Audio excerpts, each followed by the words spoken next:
Welcome to Chestnut Hill as Boston College is about to host Florida State in this former conference matchup. Florida State is coming off their first conference defeat as an SEC team last week. This Boston College team is led by Pat Garwood III. The redshirt senior is a stable body that is going to be able to keep this Boston College offense on schedule this week. It's just going to be a matter of if the receiving corps, who is not going to have leading receiver Ryan O'Keefe this week, is going to be able to hold up their end of the bargain. This Boston College defense also has a prominent edge rusher in Donovan Ezeraku, who, as a junior, is looking to have a breakout season this year and possibly get his way to the NFL after this. He has some nice ratings that should make him a pretty difficult handle for our Florida State offensive line. The other name to know on the defensive side is Elijah Jones. He's a redshirt senior corner for Boston College.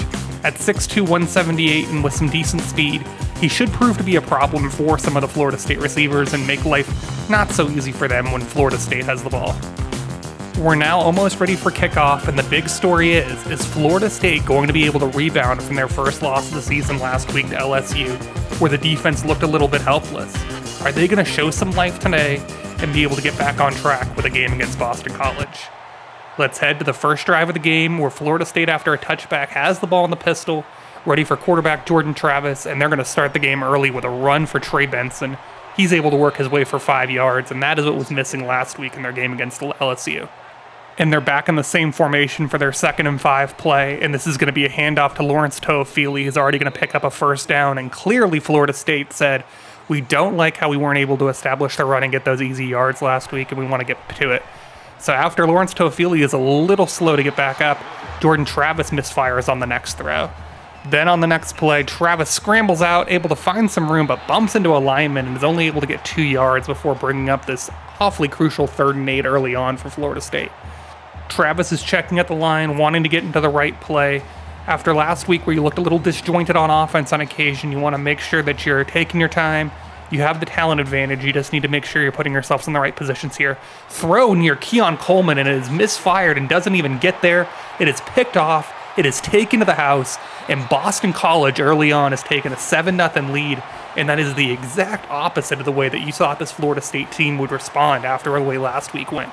After Victor Nelson's pick 6, Florida State now down 7-0, needs to get right back out on the field and get back to what they need to do, and unsurprisingly, they go and hand this ball off to Trey Benson, who he is the anchor of this team and can provide them easy yards. They need to stay with that formula if they want to be successful. This time it's going to lead to a Travis scramble. He's able to work his way back to the middle of the field and picks up a good chunk of yardage, and that's going to be where your easy buttons are on offense today. They need to stay there. And now Travis brought down to the ground on a sack. That's George Rooks. And Boston College on defense is already producing some pretty explosive plays, and that has got to be a concern. Screen pass now to Destin Hill. He's able to work near the middle of the field to get 6 yards, and we're back to 3rd and long, 3rd and 10 for Florida State. Snap to Travis. He's looking in the middle of the field, and he's picked again, this time by Blackwell. And that is 2 turnovers and 2 possessions for Florida State. And there needs to be a reality check now, because this team is now all out of sync. And a defense that looked so helpless last week has to get on the field, and they're going to need to make a play early on here against Boston College. Emmett Moorhead drops back. He's able to find his man Franklin for about 13 or 14 yards, and they have a first down early on in this drive. Franklin is the motion man now. It's going to be Garwo, who fights hard, shakes off a couple of tacklers, and it's a 3rd tackler that has to bring him down for a 3-yard gain in that 2nd and 7. Handoff to Garwo up the middle. He's able to throw off a defender. That's 7 yards, and you're at a 3rd and 1 now. This is where you want to stay if you're Boston College. You have a nice compact running back who can work well in short yardage. Stay what's going to work well for you. And there's going to be that handoff to Garwo, and that's going to be another 3-4 yards. They are moving, and they are approaching the red zone, and they are looking for a 2-score lead early on in this one. Emmett Moorhead on the drop back finds his man Franklin for his 2nd catch of the day, and that 2nd catch is a touchdown. 14-0 Boston College. Your move now, Florida State. Adversity is at your door. Toafili in motion. Tries to throw it over the middle, and that was Jalen Blackwell again, who, if he decided to take 2 hands to that ball, would have had his 2nd interception of the game. Now they're going to go to a handoff to Benson. There's 4 yards. It may not be flashy, but those 4 or 5 yards at a time is what's going to stabilize this offense, and they're going to need to go there more. This time on 3rd down, Travis is able to scramble out, and he slides for about 6 or 7, and that's going to bring a fresh set of downs. Take what the offense is going to be able to get here. Just move the ball while you can. Flip out to Benson on a triple option. That's 3 yards, and that's at least going to keep you on schedule in this game. And the second down snap, it's a good play to Benson. He works his way mostly in the middle of the field there for 9 yards. As the holes start to open up a little bit more, you can see this offense start to open up. It's going to be a first down snap in the shotgun for Travis. He's going to roll out a little bit. Deep ball to Darian Williamson, and he drops it, and it deflects off the defender's hands as well, and he had a touchdown there. He had a couple of steps. Second down now. This is going to be a handoff to Benson, and he gets 2 yards. Another third down for Florida State. A familiar but not so great spot. 3rd and 8. Travis scrambles out. He has no confidence in the arm, and he's just going to run it with it. And it proves to be fruitful for 22 yards, but you can tell the confidence in the arm is a little bit waning. This time a handoff to Toafili. Started to the outside, then brought it in. That's 81 yards rushing for Florida State. It's clearly working. I wouldn't try and go too far away from it. Travis to the right, stops on a dime and hits Jaheim Bell, and he's down to the 2 or 3 yard line for 15 yards. And it's 1st and goal for Florida State. Toafili in motion, finds his man, Kentron Portier, and Florida State has cut the lead in half. It is 14-7, and now the Boston College offense is back to working. They're going to have the counter play. Garwo works back to the middle, throws a man off, and he's going up the middle of the field, and he is stopped after 26 yards. After the offense just went down and cut the lead in half, you would think the defense would come out with more urgency than to get pushed around like that, and Garwo was just having his way early on in this first quarter. Snap here from Moorhead. He hands it off to Alex Broom, and he's able to dash around, and he gets 6 yards. No matter who the running back is, Boston College is having success, and that is not a good recipe for Florida State so far. Garwo just brute forcing his way up the middle, and this first quarter is spelling a little bit of trouble for Florida State. They are not just going to be able to out-talent this Boston College team. They are up 14-7, and have put Florida State on notice that you're not going to be able to lick your wounds and just come out of here with a victory today. Snap to Moorhead now from the shotgun. He fires, and that ball just finds grass. Can't even tell who that was intended for. That was way off the mark. And now Florida State has a 2nd and long, trying to keep Boston College in this range here. Handoff to Garwo. He gets a little bit physical, but they are able to keep him to a 1 yard gain, and it's a 3rd and 9. Big play here for Emmett Moorhead and the Boston College offense. Moves around the pocket, throws, and that ball is not even catchable. And that's going to bring up a long field goal attempt for Boston College now to open up the second quarter with still over 8 minutes to play. There's the snap, the kick, and it is no good. Looks like he had the leg for it, but not really even close. Didn't have a good look at that. So Florida State takes over with decent field position. Fakes the handoff, doesn't throw to the pitch man, and Jordan Travis will have no gain on that one. Next throw is out to Keon Coleman, and he's able to find some space, and that's 22 yards for a receiver that was fairly quiet last week. Rodney Hill in the backfield. He's able to get the handoff, and he's able to take this for 5 yards and brings up a 2nd and 5 for the Florida State offense. Next play is a straight handoff to Trey Benson, and there's 3 yards and a 3rd and short for the Florida State offense as they approach the 30-yard line. Another just power forward move there for Trey Benson, throwing off defenders and getting the first down yardage that he needs. First down run for Lawrence Toafili, and he is dropped for a 3-yard loss. And now staying on schedule is not an option at 2nd and 13. Travis runs out, throws it down the middle of the field to Hakeem Williams, and he mosses his defender for 25 yards. What a play from the true freshman. Has not been around the last couple of weeks, but this time skies over his defender and just plucks the ball out of the air and puts Florida State deep into the red zone on 1st and goal. Handoff to Lawrence Toafili for 1 yard. And now they have 2nd and goal from about the 8-yard line. Shotgun snap to Travis. Finds Johnny Wilson from the huge game last week. That is an 8-yard score, and we are tied up 14-14. And now this puts the onus on Boston College. You need to respond at home. You have the home crowd around you. You can rally around this. You can still make this a game. Moorhead able to find Garwo from the backfield, and that's going to get 8 yards. Everything going through Garwo is looking nice for Boston College. Your entire offense should revolve around that with the way that he's been looking. Next plays to Johnson, and he gets near the 50-yard line. This Boston College offense has looked fairly efficient. Emmett Moorhead has operated it well.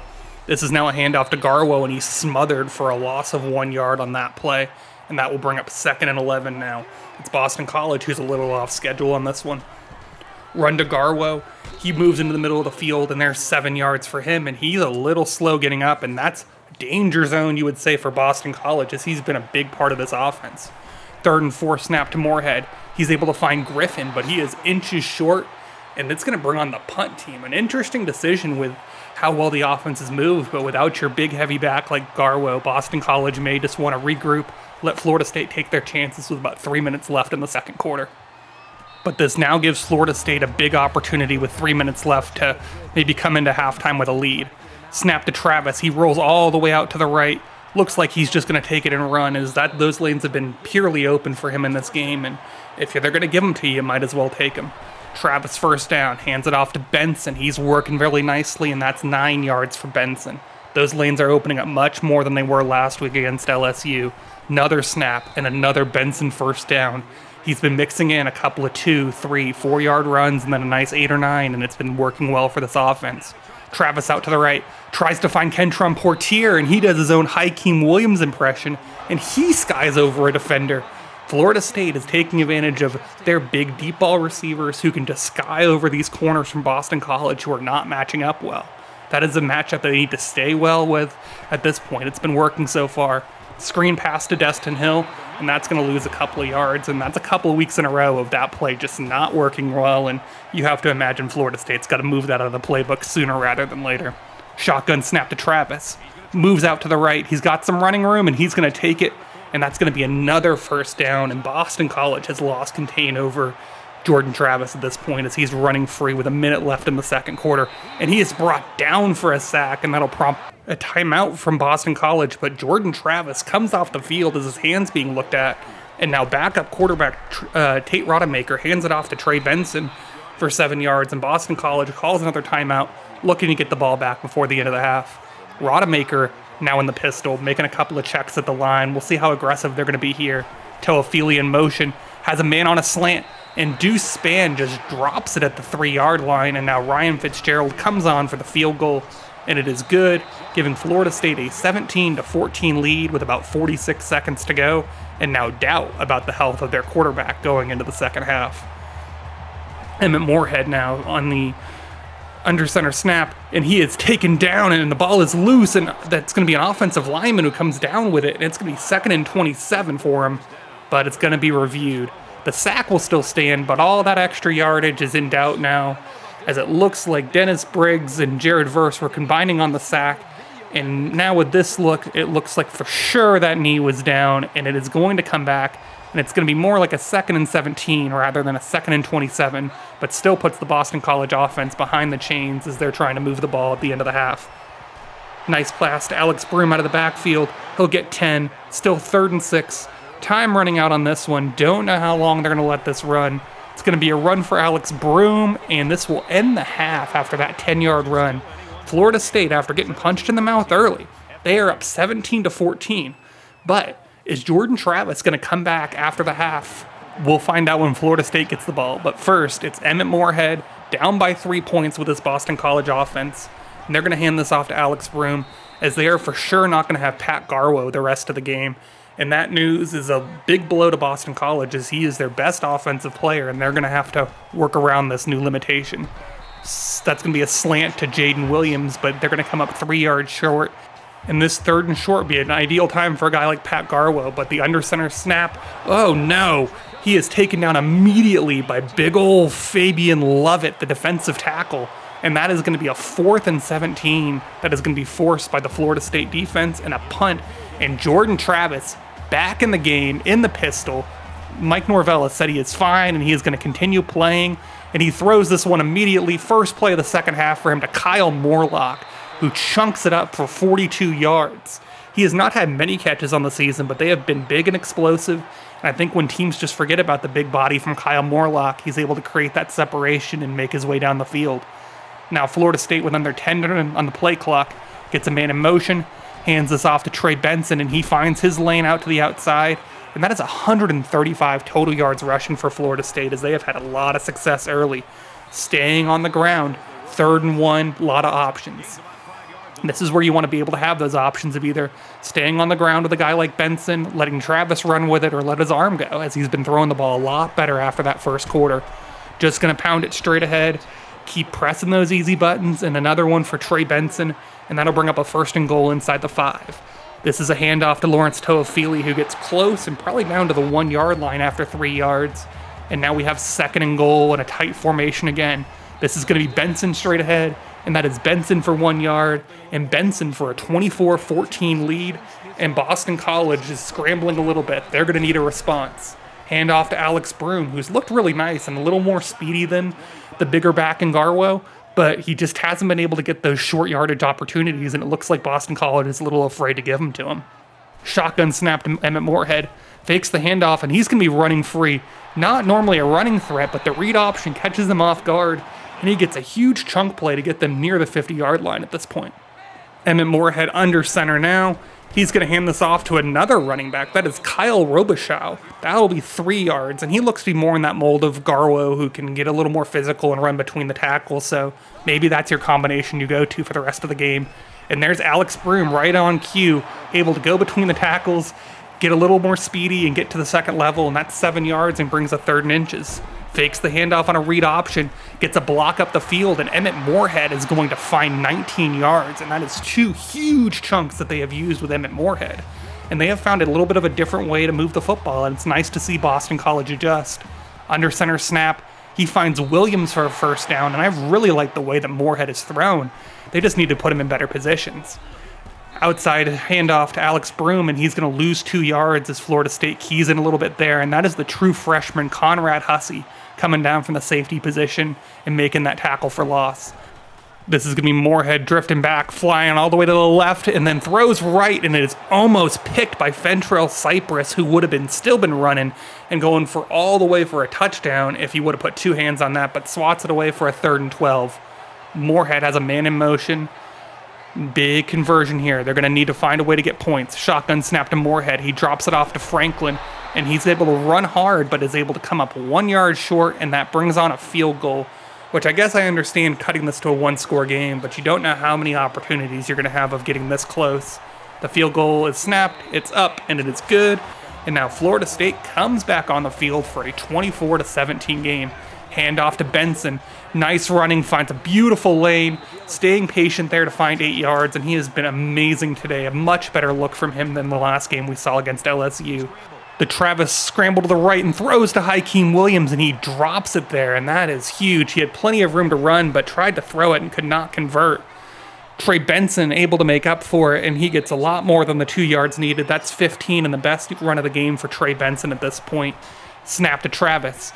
Nice, and finds Winston Wright, who tries to put a spin move, and he is brought down. So Florida State in their passing offense seem to be clicking a lot more now, finding a lot more of his weapons, and the confidence seems to be back for Travis, and the injury seems not to be affecting him. Now they're going to have a 2-back look, man in motion for Toafili. This is just going to be a handoff for Benson, and there's not going to be as much room to the outside for him on this one, but does not go for a negative. That'll be a 1-yard gain and 2nd and 9. 5 wide for Travis, operating in space, and he is picked off by Jackson. And now the Boston College defense, who have been getting shredded a little bit lately, comes up with a big turnover. Amari Jackson played right in the middle in that zone, and Travis tried to fit it over his head to Kentron Portier, but instead, Amari Jackson just leaps up, makes an athletic play, and now has given the Boston College a little bit of a pulse on offense and a chance to go down and tie this game, only down by 1 score. Minute 25 left. Moorhead does not like the look. It's been a really nice game for him. I've really liked how he's approached this game plan. And play clock at 9 now, under center from Moorhead. In the snap, and immediately Fabian Lovett reaches in there. I don't even think the offensive lineman got a hand on him as the big defensive tackle Fabian Lovett drags down Moorhead for a 2-yard loss. Now we get a handoff to Alex Broom for 5 yards. And now a more manageable 3rd and 6 for the Boston College offense, but probably going to force Florida State to be looking for the pass from Moorhead under center. And he can't even get the pass off, as again, that's Fabian Lovett, who has 2 sacks in 3 plays, and a guy who's more known for the run game is able to step in and get a pass rush on a series they really needed it after a turnover. Travis fakes the handoff, escapes for a little bit before he's brought down, and that's another sack for the Boston College defense, and this one is what brings us to the end of the 3rd quarter. And we have a one-possession game heading to that fourth quarter with a Boston College crowd that still believes that they're in this. They just need their defense to probably come up with a couple more plays and give an offense that has not looked totally inept a chance to come down and score. Shotgun snap to Travis, and he finds Hakeem Williams, the true freshman who dropped a pass not too long ago, now steps up with a big conversion. Now we have a tunnel screen to Darian Williamson, and he finds 5 yards. And he makes up a little bit for that touchdown that he dropped earlier on in the game. 2nd and 5 for Florida State. Making a couple of changes at the line. He fires out to Keon Coleman, who works his way almost to the 5-yard line. Florida State is now down to 1st and goal, about 8 minutes to play, and this would be absolutely pivotal to put this ball in. Slant pass to Keon Coleman, and he does not get in the end zone. They're going to mark him short, but he will be down inside the 1-yard line for a 3rd catch for Keon Coleman. Florida State already running the clock down, knowing that this is a crucial possession, running it up the middle to Benson, not even for a yard, but that's 19 carries, 86 yards, and 2 touchdowns for the big back.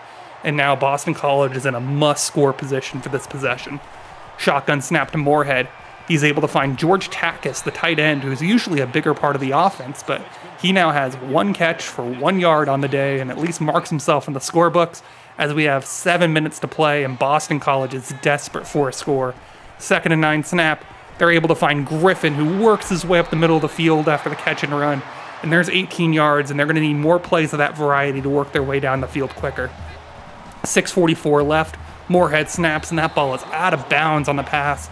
Doesn't even give his man a chance, but at least stops the clock as they're looking to be a little more economical, get a quick score, get the ball back, and give yourselves a chance to tie this ball game up.